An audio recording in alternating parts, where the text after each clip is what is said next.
Friends ఇలా చేస్తే దోశ బాగా వస్తుందన్నమాట, అందుకని ఇలా చేస్తున్నాను. ఆయిల్ వేసి ఇలా ఆనియన్ ఆఫ్ కట్ చేసి తూర్చుకోవాలి, అప్పుడు దోశ బాగా లేసి వస్తుంది నీట్గా. ఫ్రెండ్స్ ఇది రవ్వ దోశ.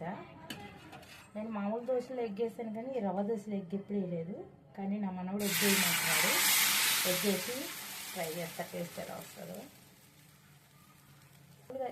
ఇవి ఈ రవ్వ దోశకి ఏంటంటే ఇలా పోసి వదిలేసేయాలి, మన దోశలాగా తిప్పుకోకూడదు, ఇలా పోసుకోవాలంటే ఇలా పోసి వదిలేసేయాలి.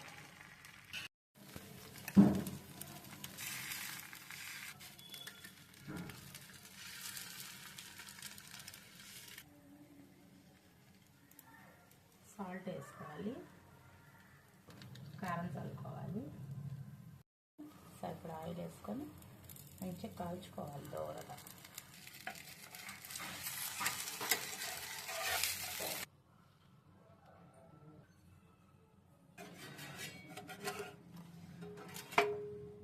ఫ్రెండ్స్ ఎగ్ దోశ అయితే రెడీ అయిపోయింది.